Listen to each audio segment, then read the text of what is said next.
This is the process shot. I'm Michael. I'm trapped under freak circumstances, and I've seen The Quiet Earth, a sci-fi drama from 1985 directed by Geoff Murphy. It follows Zach Hobson, a scientist who wakes up in his hotel room to find that everybody in the world has quite literally disappeared into thin air. His investigation leads him to discover that the project he was working on, meant to create a wireless energy grid across the planet, may have been the inciting factor in this event. Of course, with no way to reverse it, that doesn't matter much at all, and so Zach finds himself falling into madness trying to contact any other survivors, becoming consumed by the freedom and loneliness.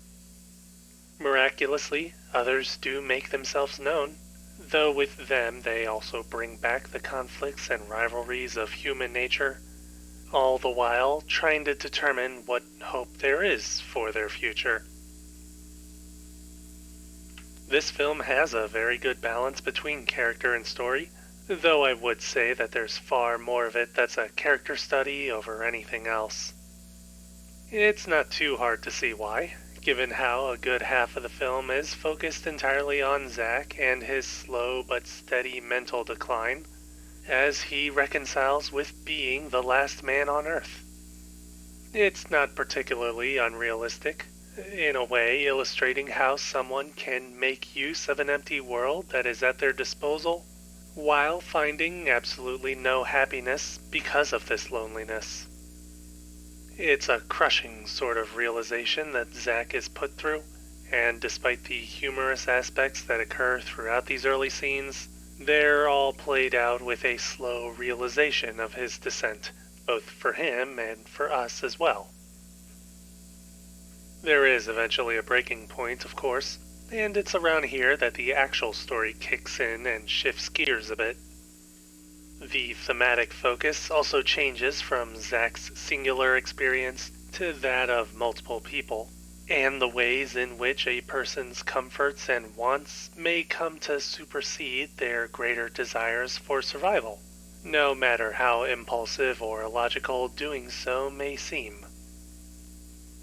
It eventually gets to a point where the main thread of the story doesn't seem to matter as much to the characters, despite the gravity of the situation. But that may very well be the main idea being examined. At the end of the world, all you have is yourself, others around you, and the problems that keep you human. Something like that, anyways. On the technical end of things, the emptiness of the world is very much emphasized throughout the film, even past Zach's initial journey. The production definitely put its money towards making the absence of others a reality, not only in rural areas, but within cities as well, where the effect is ramped up by the numerous signs of life that had just been there, as well as the more immediate effects of everybody in the world disappearing at once. Cinematography does an excellent job capturing the scale of this world and the effect that this event has had, as well as keeping some details hidden from view as part of Zach's own path of discovery. Speaking of which, his madness is not only similarly captured with an interesting amount of grace and pathos, but the editing within these scenes manages to condense a great span of time into a much shorter period without sacrificing the emotional weight being displayed. Even when the movie finally pushes towards the main story thread, and even when it reaches a bit further into some surreal elements, the greater tone presented of this world is never truly lost.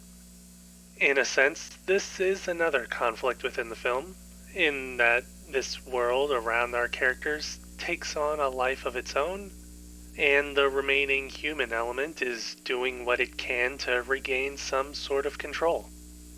I don't know if I'm looking at it too deeply, though. All I know is that it's one hell of a ride.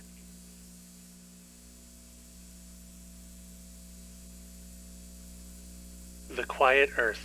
Geoff Murphy, 1985. 4.5 stars. I definitely recommend giving it a watch.